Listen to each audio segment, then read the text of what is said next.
So how to take your life to the next level, beyond going just to Mass? I would say the first thing is not to live your faith life alone. One of the greatest, I think, obstacles is to feel alone when you're a practicing Catholic, especially at the college level. I went to a college that was supposedly a Catholic college, and it was anything but that.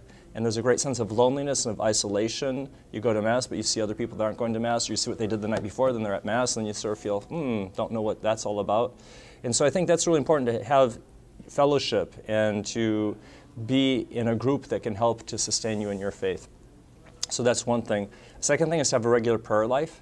Have a bit of time that you consecrate every day, whatever happens, just maybe 5-10 minutes that you're in the chapel and you just have silent time with the Lord, a heart-to-heart conversation. And then one of the most important things, and I learned this in reading a little bit through Jesuit spirituality, is the examination of conscience. And if you've ever read a book called Consoling the Heart of Jesus by Father Michael Gately, it's really, really interesting because he talks about the examination of conscience, because we always think that that's always to say all the things that I did that were wrong. You know, I did this, I did that, you know, all these terrible things that I've done in the day. But the first and primary ingredient in the examination of conscience is, what blessings did I have today? What were the great things I can say thank you to the Lord? And that's the first aspect of the examination of conscience as we receive it from St. Ignatius of Loyola. So I think that an aspect that the examination of conscience helps us to cultivate is really the quality of thanksgiving. How can I give thanks to the Lord for all the blessings that He has given me?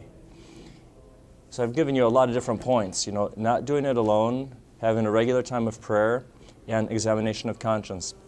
So not doing it alone, what are some of the things you can do? Formation. We just went to the Sikh Focus Convention in San Antonio. You saw 12,000 other college kids that were there.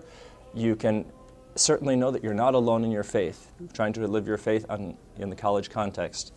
And there's formation, you know, how to become not just a campus minister, but a campus leader, how to make disciples. I think that's what Jesus was trying to do with His apostles, make them so that they could go out and make disciples of all the nations.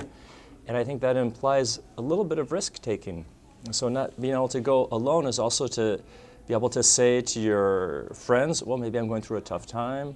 Or when you see someone who might be going through a tough time, how to invite them in, how to ask them, hey, would you like to join me for lunch at the Sverish Dining Center? Would you like to sit with me at my table? I've gone to this dining hall a few times, and it's sort of interesting. You see a lot of people just sort of sitting by themselves, that loud music that's going, then you have the groups that are there. And you can sort of feel like, well, maybe you're the odd man out, or you know, just want to get in there and get out as fast as you can. The lady who yells saying that you have 5 minutes to get your food and get out doesn't help so much. But in any case, that's one thing, is to have that risk of, you know, going forth and asking people, inviting people in. Prayer time. Now, prayer time can be a little bit of a challenge because you can say, well, nothing happens. I fall asleep. I think about other things. I get distracted.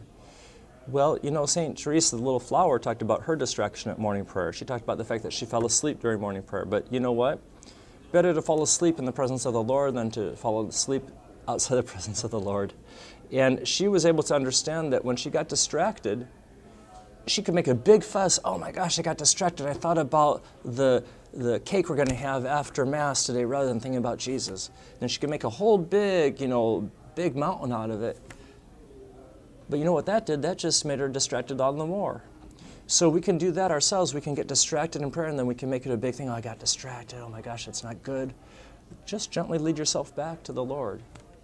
He understands that we're distracted individuals. So just lead ourselves back. And I think it's important that we don't let ourselves get discouraged. You can say, well, in morning prayer, nothing happens. Well, you don't know what's happening. And also, a lot of people will tell me, not a lot of people, I've heard people say, oh, I had a great morning prayer this morning. Oh, I had a bad morning prayer this morning. Well, how do you know? How do you know it was a good morning prayer? Were you like observing yourself, being observant of the Lord? And if that's the case, you were just paying attention to yourself. How do you know it wasn't a good morning prayer? Because you're distracted? Well, maybe you were struggling. Maybe that was so pleasing to the Lord that you went through that struggling time. St. James says, judge not, we shall not be judged. So let's not judge the quality of our prayer. Only the Lord can. We can just give a bit of quantity, a bit of time. And then thanksgiving with our examination of conscience. I think that thanksgiving is a transforming element in our life. that makes us that we can go from being people that see that we didn't get this, we didn't get that, the cup's half empty, to being people that say, wow, look how much I'm blessed, look at what I've received, look how filled my cup is. Might still just be half empty, but we can say it's half full. And I think that shows that a lot has to do with attitude. You know, this attitude of gratitude, as we can say, and that we can really count our blessings. I think that goes so far to be able to say, okay, Lord, I give thanks that I have 2 legs and I can walk. There's people that don't even have the capacity to walk.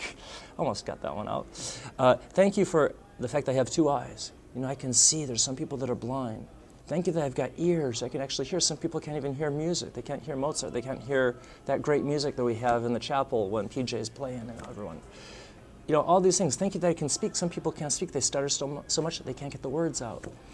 So many things that I've been given that I can take for granted. To make a gratitude list can also change my life. So I think those are 3 aspects that I could recommend. You know, not going it alone, having regular time of prayer, and Thanksgiving.